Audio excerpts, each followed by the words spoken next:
My father shoved me into the fountain at my sister's wedding. Guests laughed, until my secret husband walked in with a billion-dollar name.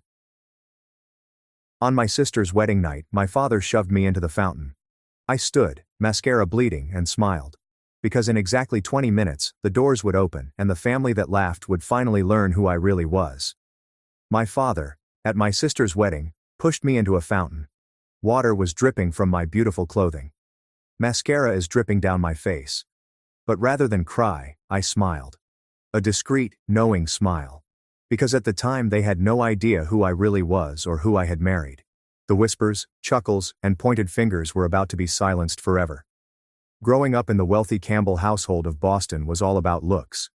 Our 5-bedroom colonial on Beacon Hill shouted success. However, behind those immaculate doors, things were different. I've been likened to my sister Isolde since I can remember. She was 2 years younger yet was usually the center of attention. My parents, Robert and Patricia Campbell, played, "Why can't you be more like your sister?" on repeat throughout my youth. My father, a prominent business attorney, prioritized appearance above all else. My mother, a former beauty queen turned socialite, never missed an opportunity to tell me I wasn't enough. I would bring home straight A's, while Isolde got straight A's plus extracurricular activities. I'd win second place in a science competition, but it would be overshadowed by Isolde's dance performance. It was unrelenting. "Briona, stand up straight. No one will take you seriously with that posture," my mother would say when I was just 12. "Isolde has natural grace," she'd say happily, resting her hand on my sister's shoulder. My father raised a glass on my 16th birthday saying, "You have to work harder at these things." I recall the anticipation, thinking, maybe this time it's for me. Instead, he announced Isolde's admission to a prestigious summer program at Yale. My birthday cake was forgotten in the kitchen. College provided no relief. While I was at Boston University, working a part-time job and achieving a 4.0 GPA, my parents rarely attended my events. But they'd travel 3 states to see every one of Isolde's Juilliard performances. My mother made the first statement at my college graduation about my logical career decision in criminal justice. "At the very least you're being realistic about your prospects," she added, smiling tightly. Meanwhile, Isolde was praised for pursuing her passion with her arts degree. The 1,000 paper cuts lasted throughout adulthood. Each family vacation was an endurance test. Every accomplishment is diminished, and every error is emphasized. Something shifted during my second year at the FBI Academy in Quantico. I chose to build emotional distance. I stopped revealing specifics about my life. I declined holiday invites. I built walls taller than our family home. What's with the irony? My career was thriving. I'd discovered my calling in counterintelligence, quickly ascending through the ranks with a combination of keen analytical skills and unwavering drive. By the age of 29, I was in charge of specialized operations that my family was completely unaware of. Cassian Reed and I met while working on a challenging multinational case. Not on the field, as one might imagine, but at a cybersecurity conference, where I represented the agency. Cassian wasn't your typical tech entrepreneur. He transformed Reed Technologies from a college dorm room into a global security behemoth worth billions. His systems safeguarded governments and corporations against growing risks. Our connection was quick and surprising. Here was someone who saw me clearly, without the distorted prism of my family past. Our romance was intense, sandwiched between my covert operations and his worldwide business empire. "I've never met anyone like you," Cassian told me on our third date, as we walked down the PTOAC at midnight. "You're extraordinary, Briona. I hope you know that." Those words, simple but real, provided more validation than I had received in decades of family life. We married 18 months later in a private ceremony seen by only 2 people, my closest co-worker, Evander, and Cassian's sister, Eliza. Our decision to keep our marriage clandestine was not solely motivated by security concerns. It was my decision to maintain this vital area of my life free of my family's toxicity. For 3 years, we developed our lives together while retaining separate public personas. Cassian traveled widely, and my position at the FBI advanced until I was appointed as the agency's youngest deputy director of counterintelligence operations.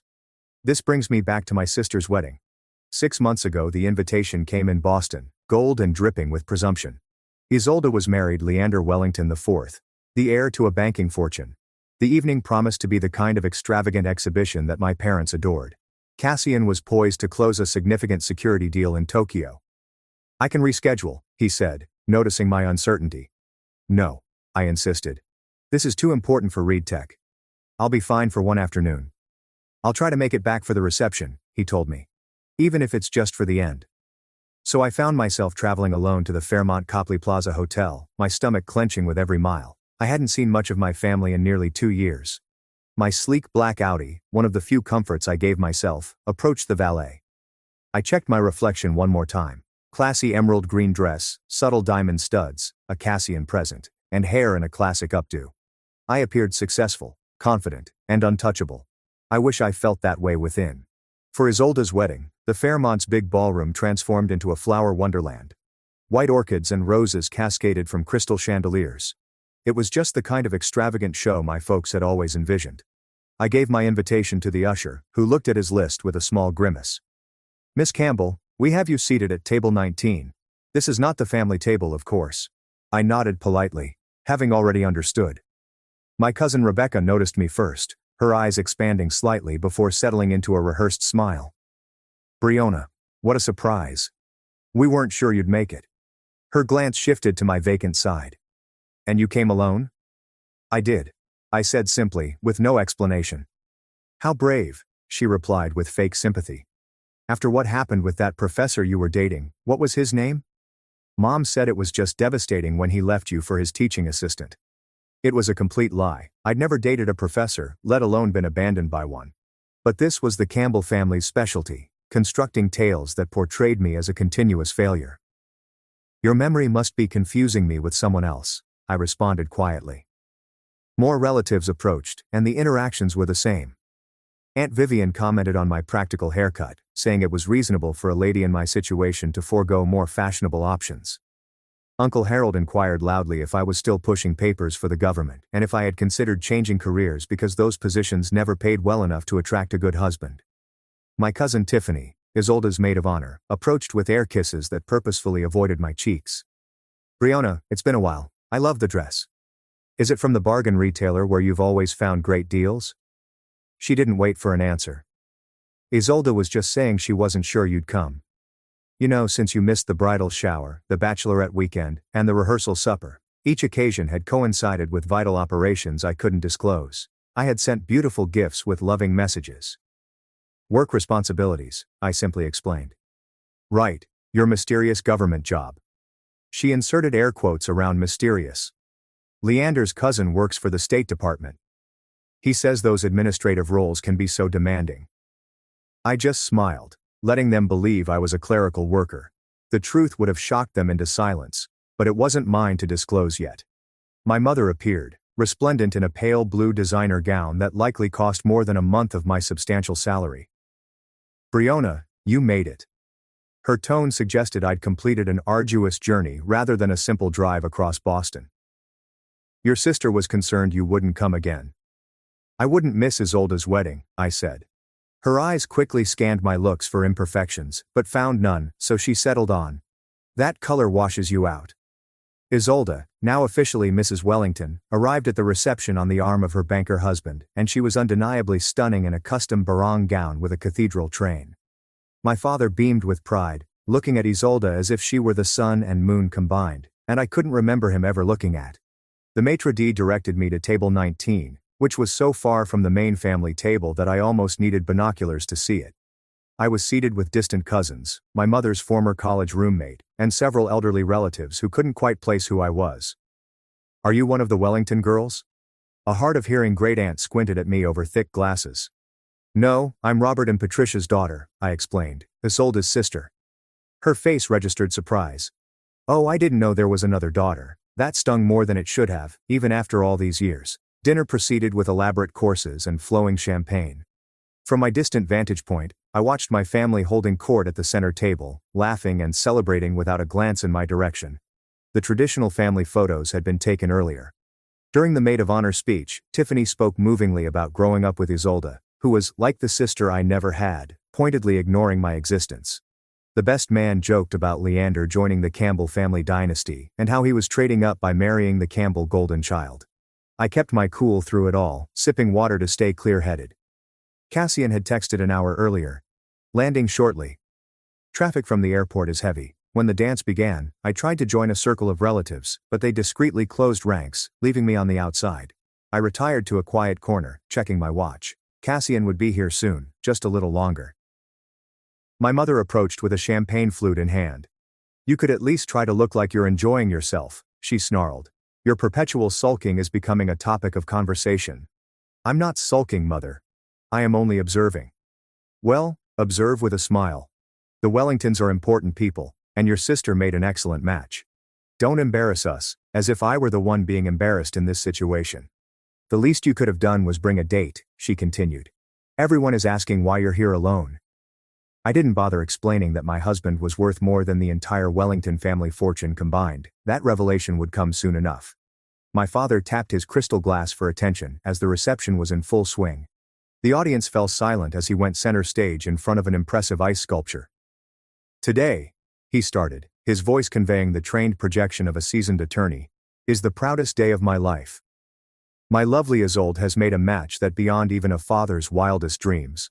A scattering of approving laughter followed. "Leander," he continued, turning to my new brother-in-law, "you're getting not just a wife, but admittance into a family focused on excellence and achievement." He raised his glass higher. "To Isolde, who has never disappointed us. From her earliest steps to her Juilliard graduation with highest honors and humanitarian foundation work, she has been nothing but a source of pride." My chest tightened. Not because I expected to be mentioned, I knew better, but because of the implicit comparison. Isolde had never disappointed them, and the unspoken conclusion was obvious. As he continued extolling Isolde's virtues, I quietly slipped away toward the terrace doors, needing air, space, and a moment to regroup before Cassian arrived. The evening sun was sinking over the hotel's famed courtyard fountain, sending golden light across the rippling water, and I was almost to the sanctuary of the terrace when my father's voice roared from behind me. "Leaving so soon, Briona?" I slowly turned, and he stood 10 feet away, microphone still in hand, with the entire reception looking in our direction. My mother and Isolde flanked him, identical stares of disdain on their flawless faces. "Just getting some air," I said, keeping my voice steady. "Running away." "Classic Briona," he said, as the microphone amplified his remarks to the entire audience. "Disappearing when family commitments become inconvenient." A rush of heat rose up my neck. "That isn't true, is it?" His voice had taken on the cross-examination tone that I remembered from childhood. "You've missed half of the wedding events. You arrived alone, without even the decency of bringing a companion." The room had turned utterly silent.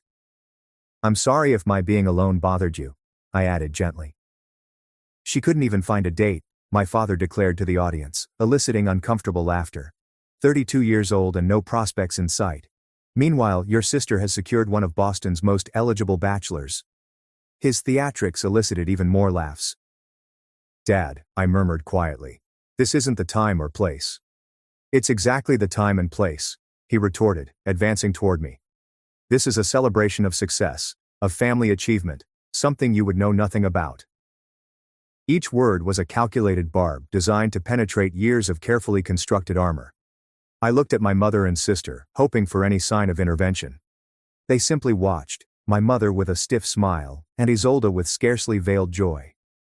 "Do you think we don't know why you're really alone? Why are you hiding behind that mystery government job?" My father added. "You've always been envious of your sister's accomplishments. Always a disappointment. Always a failure." "Dad, please stop," I begged, mindful of the hundreds of eyes on us. "Stop what? Telling the truth? The truth that you've never lived up to your potential and are ashamed to the Campbell name?" His voice rose with each question, and something inside me snapped, not toward anger, but toward a strange, calm clarity. "You have no idea who I am," I said quietly. "I know exactly who you are," he snarled. Then it happened. His hands touched my shoulders, a forceful shove that caught me completely off guard.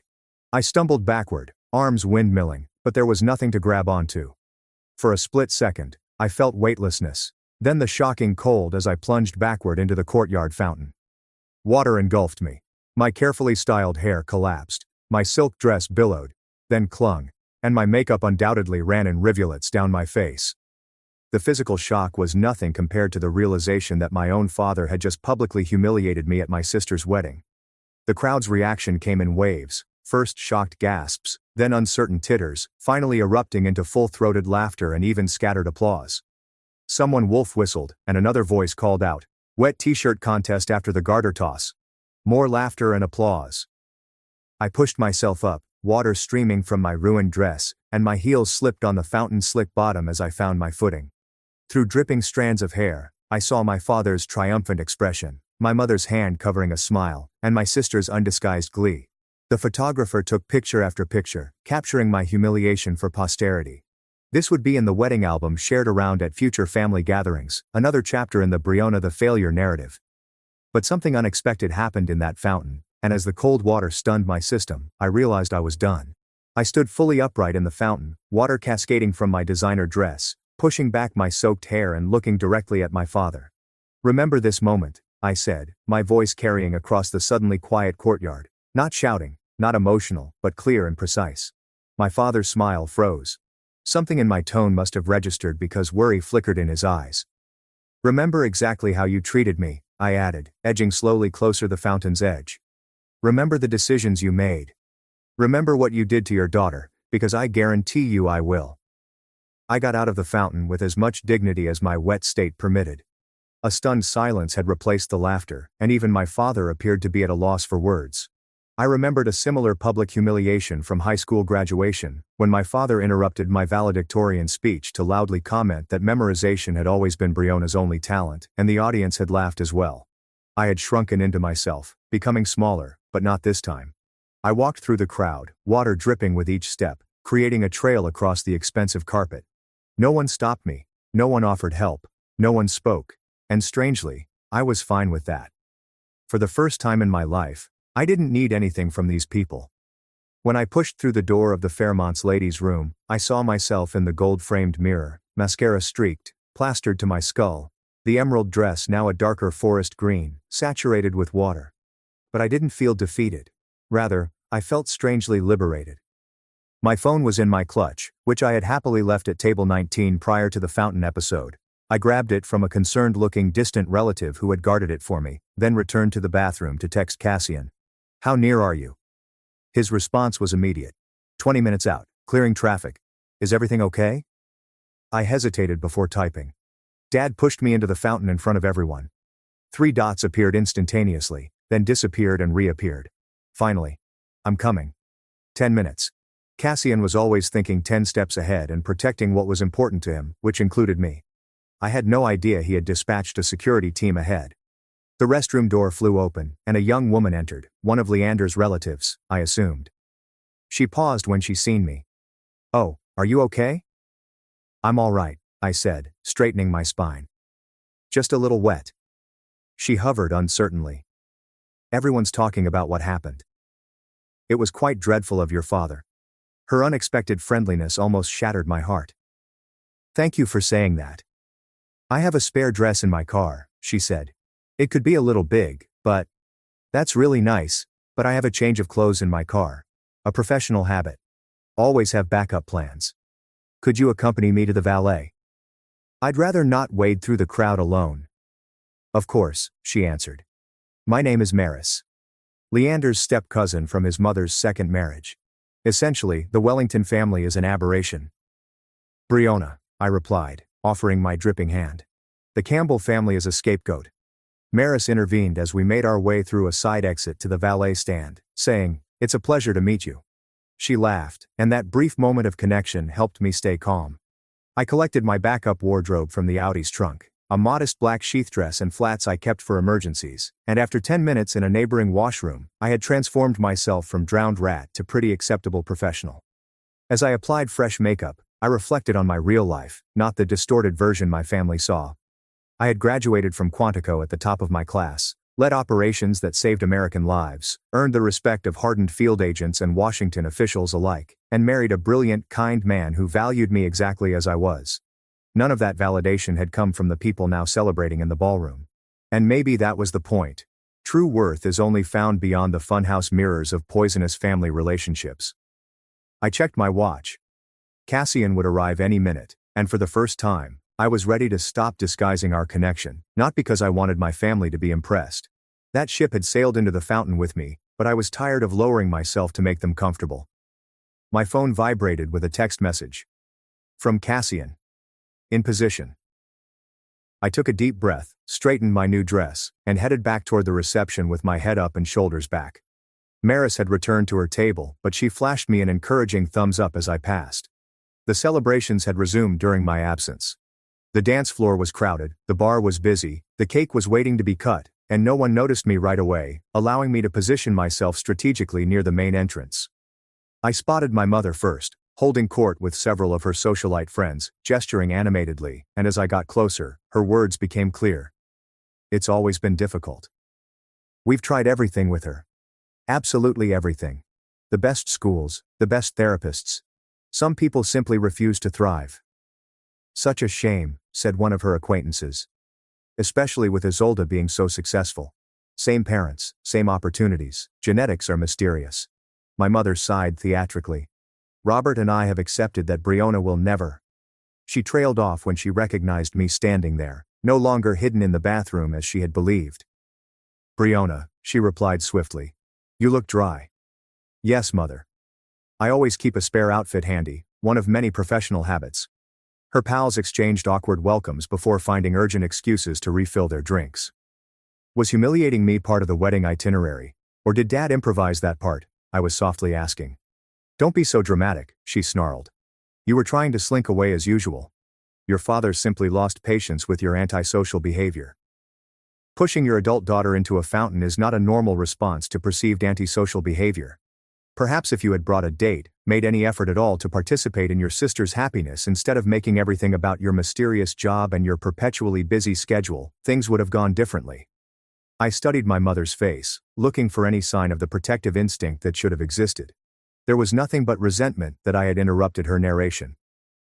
You know what's interesting, Mother? I've never once made anything about me. In fact, I've spent my entire life trying to take up as little space as possible in this family, and it still wasn't enough. A ruckus at the door drew everyone's attention.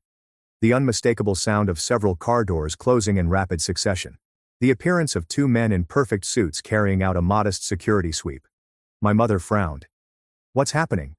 Did the Wellingtons arrange additional security without consulting us? I checked my wristwatch.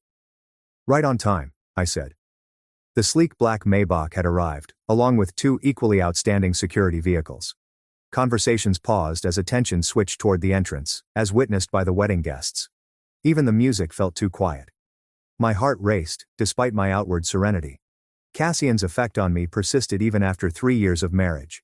And in about 60 seconds, my family would finally meet my husband. The huge doors to the ballroom opened with authority. Evander and Dmitri were the first two security personnel to enter. I recognized their attentive eyes, which were searching the room with professional competence. They wore excellent clothes that couldn't quite hide their military appearance. Whispers echoed throughout the event. The bride's father approached the security personnel with an affronted attitude. Excuse me, my father said, puffing his chest. This is a private event. If you're looking for the corporate conference, it's in the West Wing. Evander merely gazed through him, as if he were translucent. Dmitri tapped his earphone and spoke softly. Perimeter secure. Proceeding. And then Cassian walked in. My spouse has always had a dominating presence, but tonight he appeared to fill the entire entryway.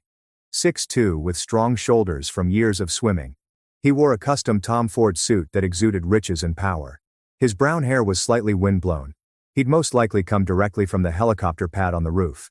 His jawline could have cut glass. But it was his eyes that always got me.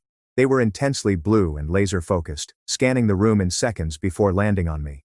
When they did, his solemn countenance relaxed into a private smile, intended for me. He strode through the crowd with the assurance of someone who has never doubted his right to be anywhere. People instantly stepped aside, leaving a passage straight to where I stood. I was barely aware of my mother beside me, her body stiffening as she realized this enormous man was coming directly at us. Behind him, 4 additional security personnel had entered, methodically positioned themselves around the perimeter. Briona, Cassian began as he approached me, his voice a warm bass that reverberated through the now quiet chamber. He took my hands, stroking his thumbs on my knuckles in a secret gesture of connection. Sorry I'm late. You're right on time, I said, feeling calm for the first time that day. He leaned down and kissed me. Not a spectacular spectacle, but a sincere greeting between lovers. As he turned to face my mother, He placed a protective hand on the small of my back. "Mrs. Campbell," he said politely, but without warmth. "I'm Cassian Reed, Breonna's husband."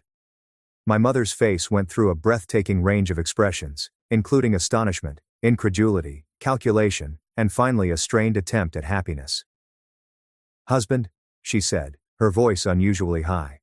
But Breonna never mentioned. 3 years next month, Cassian answered calmly. "We keep our private life private for security reasons." My father had pushed his way through the crowd and arrived by my mother's side, his face flushed with either rage or embarrassment, possibly both. "What's the meaning of this?" he asked, his gaze shifting from me to Cassian. "Some kind of prank? Hiring security and an actor to create a scene at your sister's wedding is a new low, Breonna." Cassian's expression sharpened quite imperceptibly.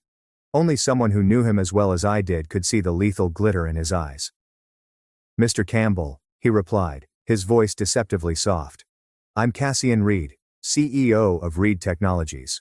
Your daughter and I have been married for nearly 3 years." My father's mouth opened and closed silently.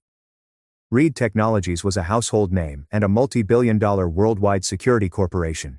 Even my technologically averse father would recognize it. "That's not possible," he finally said. "We would have known."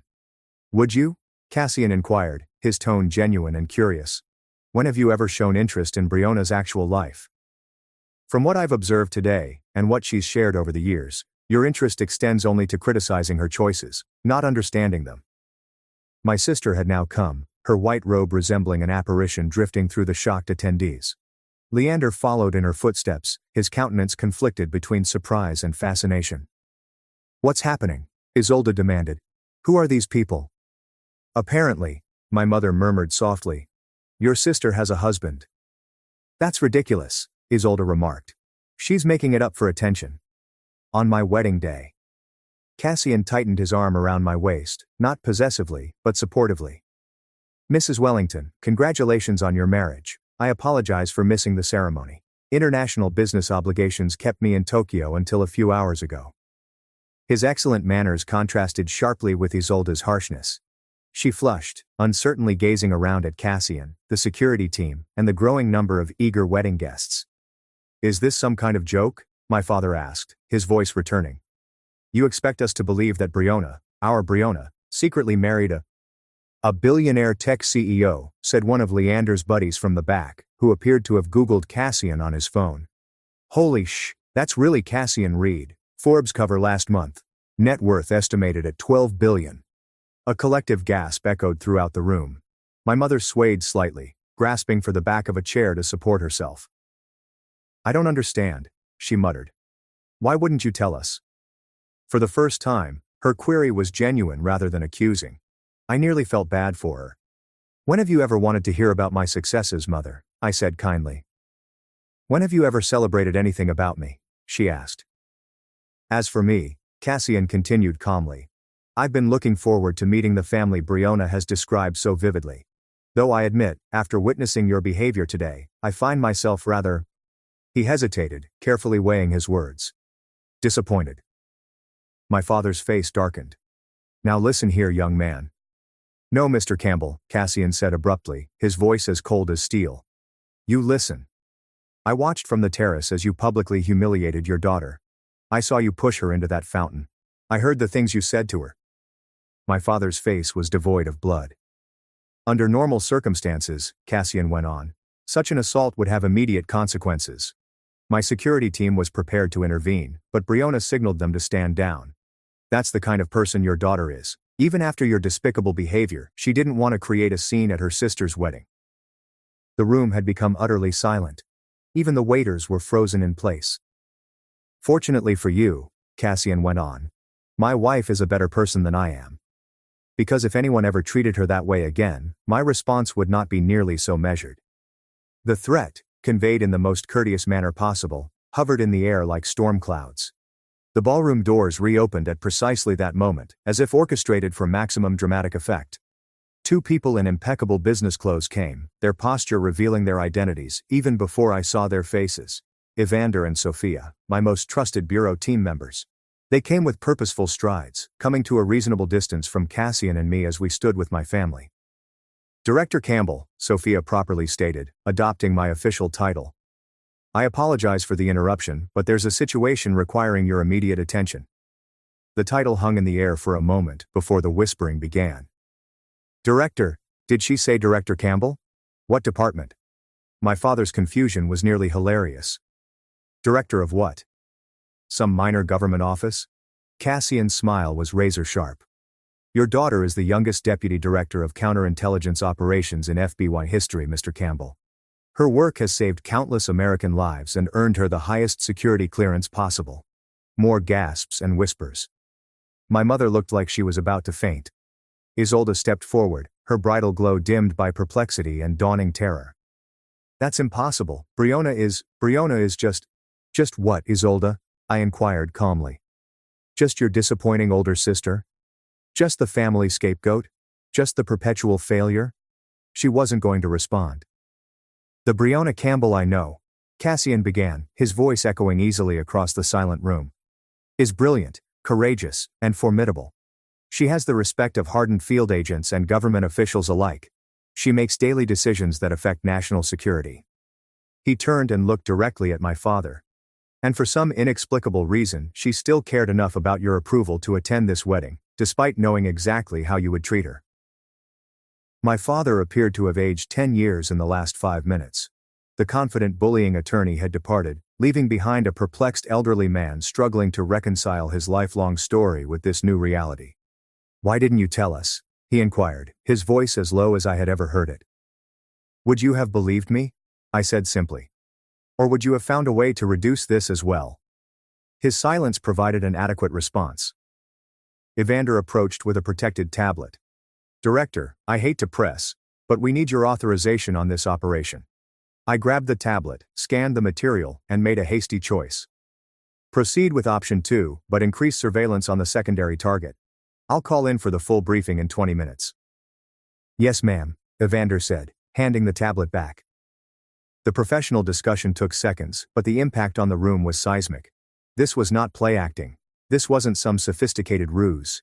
This was genuine authority and responsibility, which I wielded with casual assurance. Cassian checked his watch. We should go.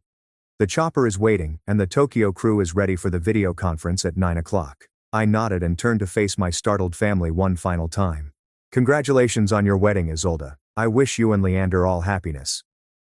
My sister appeared unable to speak. Leander, to his credit, stepped up and extended his hand to Cassian. It was an honor to meet you, Mr. Reed and Director Campbell. I hope we can get to know each other better in the future. His genuineness was unexpected and quite heartwarming. I shook his hand warmly. I'd enjoy that, Leander. My parents stayed frozen. Decades of well-crafted story lay in shambles around them. Cassian addressed Mr. and Mrs. Campbell with exemplary civility. Thank you for this invitation. I sincerely apologize for missing the ceremony. My father has finally found his voice. Briona, wait. We need to discuss this. We are your parents. We've always wanted the best for you. We have always been proud of you. The open attempt to change history may have worked in the past. Not today. No, Dad, I said gently. You have not. But that's fine. I don't need you to be proud of me anymore. With that, Cassian and I turned and went out of the ballroom, my security team forming around us. Behind us, whispering had turned into full-throated exclamations. The Campbells would never be the same, and neither would I. The sleek black helicopter waited on the Fairmont's rooftop helipad, its blades already starting their slow rotation. As we approached, escorted by security, I sensed a strange lightness. Decades of family baggage appeared to have vanished in that ballroom, leaving only my parents' broken illusions. Are you okay? Cassian said, his mouth close enough to my ear to be heard above the rising rotor noise. Surprisingly, I said. Better than okay. Sophia approached us before we could board, looking apprehensive. Director, there's been a development. The ambassador is requesting your presence at the embassy immediately. The surveillance package picked up anomalous signals. Cassian gave me a concerned look. This was not part of the evening's script. Is it real or performance art? I asked gently. Unfortunately, real, she answered. Evander has already started communicating with the field team. Time sensitive. I nodded, totally entering professional mode. Reroute the helicopter to the embassy. Alert the duty analyst team. I would like a comprehensive briefing when I arrive. Sophia affirmed that everything had already been done. Cassian touched my arm. Go. I will meet you there. This smooth adaptability to catastrophe was the foundation of our marriage. Two high-powered careers may clash with personal goals. The difference was that we supported, not disliked, each other's obligations. As we returned to the roof access door, intending to descend and escape by the hotel's private security gate, our path was barred. My mother stood there, slightly winded after seemingly rushing up several flights of stairs. Her perfect coiffure had faded slightly, and even her flawless makeup couldn't conceal her sorrow. Briona, she murmured, her voice uncharacteristically uncertain. You cannot just leave like this. We need to talk. I glanced at Sophia, who nodded subtly and walked aside to allow us some privacy. I have a job emergency, Mom. National security does not wait for family reunification. She repeated, national security, as if for the first time. You truly are what they said. A director at the FBI and deputy director of counterintelligence operations. I confirmed for the last 18 months. Before that, I was the assistant director for 3 years. She appeared to be attempting to reconcile this information with her long-held perception of me. But why the secrecy? Why not tell us? We'd have been proud. I finished for her. Wouldn't you? Or could you have discovered a way to reduce it? Compare it negatively to Isolda's accomplishments. I believe I obtained the job through connections rather than competence. Her flinch indicated that I had struck the mark. And the marriage, she pressed, lasted 3 years, he said. 3 years. And you never mentioned your marriage to one of the country's wealthiest men. I noticed she emphasized Cassian's wealth over any of his other exceptional features. Even today, status was her main preoccupation. Our marriage is private for several reasons, as I painstakingly explained. Cassian's location makes him a potential target. My job entails classified work, and to be honest, I wanted something in my life that was not susceptible to the Campbell family's scrutiny. The chopper pilot indicated that we needed to depart. Time was running out. I have to leave, I said. There is a legitimate national security scenario brewing. Will you come back? She inquired. And for the first time in my adult life, I detected true hesitation in her voice. To converse and get to know you. The question astonished me. I scrutinized her face, searching for the manipulative mother I'd known my entire life. Instead, I saw perplexity, hurt, and possibly a dawning knowledge of what she had missed. I'm not sure, I answered honestly. That depends on whether you want to know the real me or just the successful one that now has your approval. She had no quick reaction to that. Think about it, I advised. Consider whether you want a relationship based on who I am, rather than who you wish I were. I turned to leave, but her voice interrupted me once more. Your father would never accept it, she added gently. But he was mistaken today. He did something unforgivable. It wasn't an apology, but it was more acknowledgement than I'd ever had. Thank you for saying that, I said. I need to go. As Cassian and I boarded the chopper, I looked back to see my mother still standing there, a small figure against the expanse of the Boston cityscape. For the first time, I saw her not as the terrifying grandmother of my youth, but as a lady who had built her entire identity on appearances and social standing, and was now facing the breakdown of her carefully maintained illusions. I had an unexpected feeling of compassion. The embassy scenario turned out to be legitimate but controllable, with encrypted messages indicating a potential security breach, which my team successfully resolved within 2 hours. By 11 p.m., Cassian and I were alone in our penthouse overlooking the Charles River. Some wedding, he said, removing his tie as we stood on the terrace. The city lights reflected on the lake, producing a tapestry of sparkling patterns. Not quite how I had planned to introduce you to the family, I conceded, taking off my shoes. I thought it went rather well actually, he added with a faint smile. The look on your father's face when Evander called you director was worth the price of admission. I laughed despite myself. That was rather satisfying. Your mother followed you to the roof, he told me. That seems significant. I'm not sure what it means yet, I said. Honestly, 32 years of patterns don't change in an afternoon. No, he agrees. But revelations can sometimes create opportunities for change. He softly drew me into his arms. Whatever you decide about your family, I'm with you. If you want to explore reconciliation, I'll support that. If you want to maintain distance, I'll support that too. This was what true love felt like. Not the conditional acceptance I had been seeking from my family for decades. but unwavering support regardless of my decisions. Did you see Leander's face when he realized who you were? I inquired, shifting the conversation. I think he was mentally calculating how to get you to invest in his hedge fund. Cassian laughed. He seemed like the only decent one in the bunch. Recognized your title immediately and showed appropriate respect. I noticed that too, I admitted. Maybe Isolde made a better choice than I gave her credit for. My phone vibrated with an incoming text. I expected it to be work-related, but instead, I saw my cousin Maris's name. OMG. The family is in utter collapse since you left. Your father keeps claiming there must be an error. Your mom is unusually silent. Isolde has shut herself inside the bridal suite. Also, I googled your hubby, and holy crap. Also, I'm sorry they treated you so poorly all these years. Have a drink sometime. I signed your new favorite cousin. I showed Cassian the note and he raised an eyebrow. New favorite cousin. She was kind to me after the fountain incident, I stated before you arrived.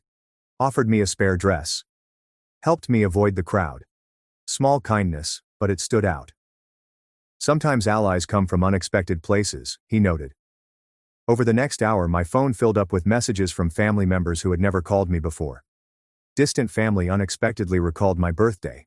Second cousins asked about lunch dates.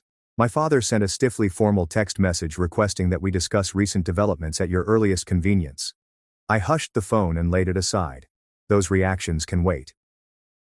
They're not reaching out to me, I told Cassian as we got ready for bed. They're reaching out to Director Campbell, wife of billionaire Cassian Reed, not to the person I actually am. Does that surprise you? He inquired gently. No, I conceded, but it does help clarify things. As I drifted off to sleep in the comfort of our home, I realized that the events of the day had not provided me with a family. I'd had one all along, Cassian, my trusty bureau team, and friends that valued me for who I am. The family I selected over the one I was born into. And, as I discovered, it made all the difference. 3 weeks after my sister's wedding, Cassian and I sat in our favorite nook of Thinking Cup Cafe on Newberry Street. Despite our combined net worth and prominence, we relished these brief moments of normalcy, nice coffee, calm discussion, and people watching in an environment where we were not immediately recognized. Your mother called again yesterday, Cassian explained, swirling his Americano. That's the third time this week. I nodded as passers-by hurried past the window. The Boston fall has painted the trees on Commonwealth Avenue in vivid reds and golds. She left another voicemail, invited us to Sunday dinner. Are you thinking about it? His tone was indifferent, neither encouraging nor discouraging. I'm not sure, I confessed. Part of me thinks it's careful distance, still processing her displacement from the family spotlight. But there were moments, brief, tentative moments of something like genuine connection. My father posed intelligent questions concerning a recent cybersecurity project Cassian's organization had launched for federal entities. My mother brought a box of my childhood accomplishments, which she seems to have preserved all these years. Debate trophies, scholastic accolades, and scientific competition medals, evidence that she may have recognized more than she realized. Most shocking was Isolde's desire for a private conversation after supper. My sister struggled visibly in the area where we had played as children, with words that did not come easy to her. I didn't know, she finally said, about your job, husband or life. You never asked, I remarked, not unkindly. I know. She nervously twisted her wedding ring. I think I liked being the favorite. It was easier not to question it. Her candor was unexpected. Leander says, I need to examine why I felt threatened by your success, she told me. Even before I knew about all of this.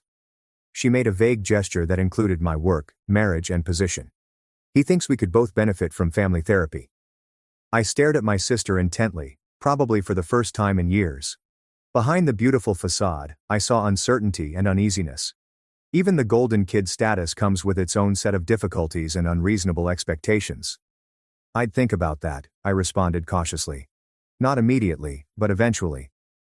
It wasn't really forgiveness, but it was an opening. There was a slight break in the fortress walls I had created around my heart when it came to family. The months that followed saw gradual and imprecise improvement. Weekly family dinners progressively become less stressful. My parents learnt to respect the boundaries I set. My father initially resisted anger management therapy, but eventually became more self-aware. My mother and I began tentative mother-daughter trips, which alternated between stress and genuine laughing. Healing was not a linear process. There were setbacks, instances when old patterns resurfaced, such as my father's rage or my mother's criticism. However, accountability was introduced for the first time.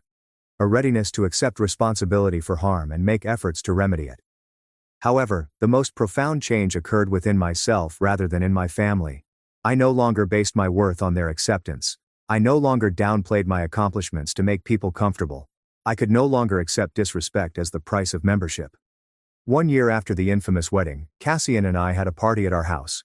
Not just immediate relatives, but the people who had built my support system over the years. My FBI colleagues, Cassian's sister and her family, friends who had stood by me, Maris and her new boyfriend, and even a few extended family members who had expressed genuine interest and connection. As I glanced around at this eclectic gathering, this chosen family interlaced with biological connections, I realized something deep. Family is more than just shared DNA, it's about who shows up, who sees you plainly and still loves you, who celebrates your accomplishments without envy and supports you through mistakes without judgment. Sometimes those folks are in your bloodline. Often they do not.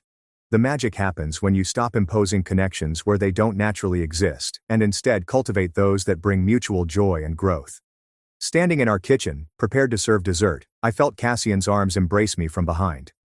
"Happy?" he inquired simply. I snuggled into his arms, gazing through the doorway as my father talked animatedly with Evander about fishing strategies, and my mother showed Maris images from her phone. And Isolde let out a melodious laugh in response to what Leander said. Not perfect, yet difficult, but authentic in ways it had never been before. "Yes," I responded sincerely. "I am." If you're watching this and have dealt with toxic family relationships, I want you to know that your worth isn't defined by people who don't recognize it. Setting limits is not selfish. It is vital for healing. And sometimes the most loving thing you can do for yourself is to create space until true transformation comes. Have you seen family relationships improve after setting clear boundaries? Or have you found peace by starting your own family instead? Please share your stories in the comments section below. Your experience could be just what another viewer needs to hear today.